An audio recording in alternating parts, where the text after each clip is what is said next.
이 코로나19 여파로 경기가 심각하게 추락하면서 금융시장에는 이 4월 회사채 위기설이 나오고 있습니다. 이 만기가 되는 물량이 워낙 많은데 재발행이 불가능할 정도로 채권 시장이 냉각됐기 때문인데요. 이 회사채 재발행이 안 되면 기업들이 곧바로 부도 위기에 내몰릴 수도 있게 됩니다. 다급해진 정부는 채권 안정펀드를 조성하는 긴급 대책 마련에 나섰는데요. 권순우 기자와 함께 관련 내용 자세히 살펴보도록 하겠습니다. 지금 4월 위기설이 나오는 이유가 이때 만기를 맞는 회사채가 워낙 많기 때문이잖아요. 예. 규모가 그러면 어느 정도 됩니까? 규모가 한 5조 8천억 원 정도 되는데 예. 제가 이거 취재하면서 그 애널리스트들이나 시장 관계자들하고 얘기하면서 정말 깜짝 놀랐습니다. 이렇게까지 시장이 많이 냉각이 됐을지는 상상을 좀 못했었는데 예. 2010년 4월 이후에 최대 규모입니다. 그러면서 회사채 만기가 되면은 이제 상환을 하든지 재발행을 해야 되는데 최근에 코로나19 확산으로 채권 시장이 냉각이 되면서 재발행이 좀 쉽지 않은 상황입니다.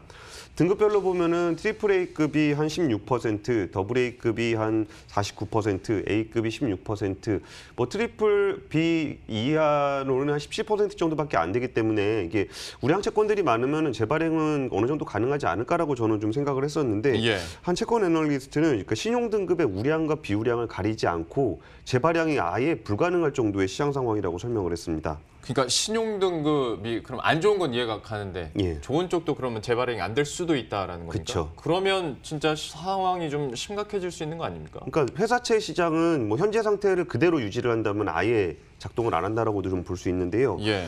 일반적으로 회사채가 4월에 좀 많이 발행을 하게 되는데 이유가 지난해 결산과 주주총회가 3월 말까지 이루어지잖아요. 그러면은 3월 달에는 어느 정도 좀 재무 활동도 좀 위축이 돼 있다가 이제 그 새해를 시작하는 의미에서 재무 활동이 굉장히 활발해지는 시기가 3월입니다. 그런데 이제 상대적으로 3월은 회사채 발행이 별로 없기 때문에 코로나19의 영향을 좀 덜 받을까요? 코로나19 때문이라도 채권 발행 자체가 별로 없기 때문에 영향을 좀 덜 받은 걸로도 볼 수는 있습니다. 예. 그리고 3월 초만 하더라도 분위기가 그렇게까지 나쁘진 않았는데요. 태형건설이라든지 SO일 같은 회사들이 채권을 발행을 했는데 원하는 만큼 다 발행을 했습니다. 근데 문제는 이제 중순 이후부터 WHO가 그 팬데믹을 선언한 이후에는 정말 급격하게 냉각이 됐다 그래도 과언이 아닌데요. 예. 그 더블 A급인 하나은행이 3천억 원을 목표로 수요 예측을 진행했지만 한 2,700억 원밖에 유효 수요가 안 나왔습니다. 네. 그러니까 은행이라 그러면 굉장히 좀 우량한 회사고 그렇죠. 은행 채권이 부도가 날 거라고 생각하는 사람이 많이 없잖아요. 예. 그럼에도 불구하고 이제 원하는 만큼 수요를 확보를 못했고요. 키움 캐피탈은 500억 목표 중에 한 170억 정도밖에 못했고 포스파워 같은 경우는 이제 그 포스코 그룹 계열사입니다. 네. 거기에 그 발전을 하는 회사인데 거기 굉장히 현금 흐름이 좋은 회사임에도 불구하고 500억을 목표로 했지만 100억 가까이가 매각을 못했습니다.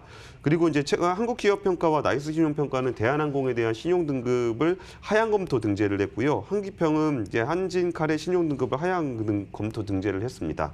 상황이 이렇다 보면 여러 가지 경우의 수를 좀 대비는 해야겠습니다만은 그러면 4월에 만기가 도래하는 채권을 어떤 회사가 가장 많이 갖고 있던가요? 일단은 제일 눈에 띄는 채권은 그러니까 여러 회사들의 리스트를 좀 이렇게 취합을 했었는데 예. 아무래도 대한항공이었습니다. 그 대한항공 같은 경우는 트리플 플러스 채권이긴 한데 대한항공의 그 채권 만기 규모가 2,400억 원이나 됩니다.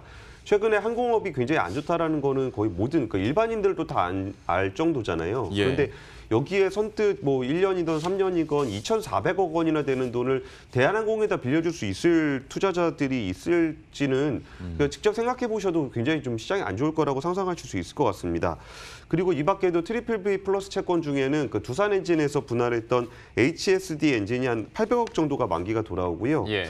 그리고 이제 그 더블 A 그러니까 순서대로 보면은 제일 우량하다고 볼 수 있는 더블 A 플러스급 이상에는 GS라든지 롯데칠성, SK네트워크스 등이 규모가 좀 크게 좀 만기가 돌아오고 있습니다. 그리고 A 플러스급에서 A 마이너스급 사이에는 SK머티리얼스나 한일홀딩스, 하이트진로가 1,000억 원대 이상, 2,000억 원 가까이 좀 채권 만기가 돌아오고요.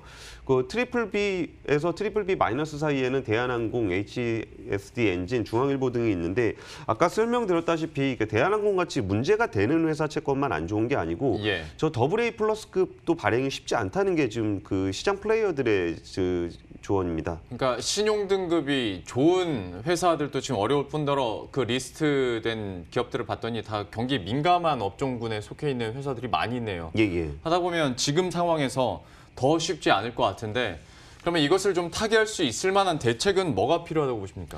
그러니까 이게 참 그러니까 저런 우량한 회사들도 채권 발행이 안 되나 이거를 조금 체감하기가 좀 어려우실 수도 있을 것 같은데요. 예. 물론 채권에 직접 투자하지 안 하시는 분들은 근데 이제 그 정부가 이제 채권 안정 펀드를 만들어서 좀 채권 시장을 안정시키려고 하려고 그러는 건데 이게 회사채라는 것이 채권 시장의 하나의 일부잖아요. 그러면은 채권보다 보다 좀 더 안전한 채권이라 그러면은 예를 들어서 국채라든지 아니면 단기금리 채권 RP라든지 콜이라든지 이런 단기금리 뭐 길어야 한 3개월 안에 만기가 돌아오는 채권들도 굉장히 많습니다. 근데 이게 회사채가 잘 안 될 거라고 얘기할 수 있는 근거는 그 단기물이라든지 국채라든지 이런 것조차도 금리가 굉장히 급등하고 있는 상황이라는 거예요. 예. 그 얘기는 채권 시장 플레이어들이 단기에 우량한 채권, 회사채를 보다 훨씬 더 안정적인 채권도 좀 뭔가 공포감을 갖고 이제 투자를 꺼리고 있는 상황이라는 건데요. 그럼 회사채가 제대로 발행이 되게 한다 그러면은 회사채 자체를 매입해 주는 것도 중요하겠지만 전반적인 채권 시장 안정을 좀 시켜야 되는 측면이 있습니다. 그러기 위해서는 단기금물에 대한 투자를 좀 많이 매입을 해서 좀 금리를 좀 낮춰준다거나 하는 방식들이 필요할 텐데요. 그 채권 애널리스트는 3개월, 6개월 만기 채권도 불안해서 못 사겠다는 게 지금 투자자들의 심리인 만큼 단기물에서부터 차근차근 시장을 좀 안정시킬 필요가 좀 있다라고 했습니다. 예. 정부는 한 10조 원 규모의 채권 안정 펀드를 조성을 해서 채권 시장에 채권들을 매입을 해서 금리를 좀 떨어뜨리고 발행이 가능하도록 하는 방안들을 오늘 발표할 예정입니다. 일각에서는 한국은행이 직접 회사채를 좀 매입해주면 안 되냐라는 좀 주장도 좀 나오고는 있는데요. 이게 미국 연방준비제도 이사회에서는 무제한 양적 완화에 들어가면서 회사채 중에서도 투기 등급에 좀 발행이 잘 안 될 만한 채권을 매입을 해주겠다라는 것을 지난 새벽에 발표를 했습니다. 이거는 금융위기 때도 쓰지 않았던 전례가 없는 조치인데 한국은행이 직접 회사채를 매입할 수 있을지에 대해서는 법적 검토가 아직 끝나지 않은 걸로 보이는데 그 정도로 중앙은행이 좀 더 적극적인 역할을 해줬으면 좋겠다라는 것이 시장의 평가인 것 같습니다. 예. 지금까지 권순우 기자와 함께했습니다. 잘 들었습니다. 감사합니다.